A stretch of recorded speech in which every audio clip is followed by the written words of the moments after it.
In 2020, one of the most powerful men in Hollywood sat in a courtroom in New York, facing justice for decades of alleged abuse.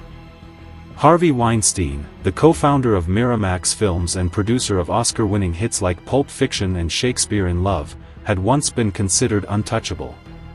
But by the end of his trial, he was a convicted felon, sentenced to prison for sexual assault and rape.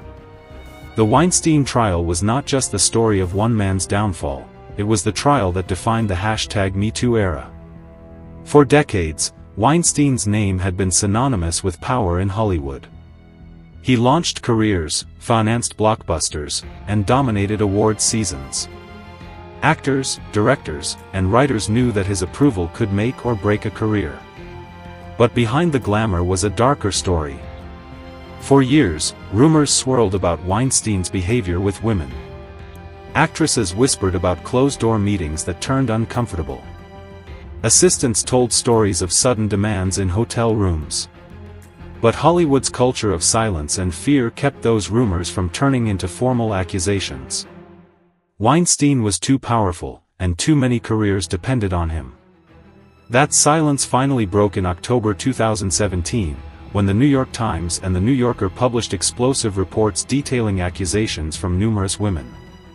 Famous actresses like Ashley Judd and Gwyneth Paltrow came forward. Soon, dozens of women accused Weinstein of sexual harassment, assault, and even rape. The articles unleashed a tidal wave. Within days, Weinstein was fired from his own company. Within weeks, the #MeToo movement exploded worldwide, as millions of women shared their own stories of workplace harassment and abuse. But beyond headlines, prosecutors in New York City began building a criminal case.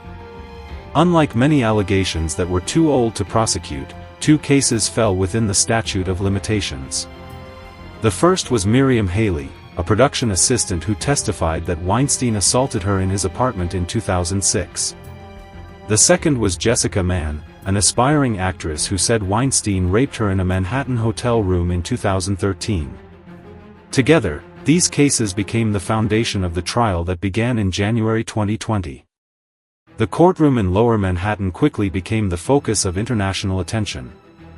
Dozens of journalists lined up every day, while protesters and supporters gathered outside. Weinstein, who once strode red carpets with Hollywood's elite, now entered the courthouse hunched over a walker, dressed in an ill-fitting suit. His physical appearance became a subject of debate. Was it genuine illness or a strategy to gain sympathy from the jury? Inside, the prosecution presented a powerful case. Miriam Haley described in detail how Weinstein had forced himself on her despite her protests. Jessica Mann recounted a disturbing pattern of control, describing how Weinstein would lure her with promises of career help, only to abuse her. Their testimonies were graphic and emotional, leaving the courtroom silent. Actress Annabella Shora also testified, telling jurors that Weinstein had raped her in the 1990s, even though her case was too old to prosecute. The judge allowed her story as evidence to show a pattern of predatory behavior. The prosecution emphasized that Weinstein's power and intimidation silenced victims for years. They argued that his assaults were not about sex but about domination and control. They presented emails, hotel records, and corroborating testimony to support the women's accounts. The defense, led by attorney Donna Rotuno, argued a different story. They claimed the relationships were consensual, pointing to emails where some accusers had maintained contact with Weinstein afterward. They argued that Weinstein was a flawed man, but not a criminal. The defense suggested that the women were motivated by regret, opportunism, or the influence of the #MeToo movement. Their strategy was clear: create doubt in the jury's mind. But the testimony was devastating. Jurors heard how Weinstein used his position to trap women in hotel rooms, how assistants were ordered to arrange meetings, and how actresses felt their careers would be destroyed if they resisted. The contrast between Weinstein's former life of power and the vulnerable accounts of his accusers was striking. After weeks of testimony, closing arguments, and heated exchanges, the case went to the jury. On February 24, 2020, the verdict was announced. Harvey Weinstein was found guilty of 2 charges: criminal sexual assault in the first degree against Miriam Haley and third-degree rape against Jessica Mann.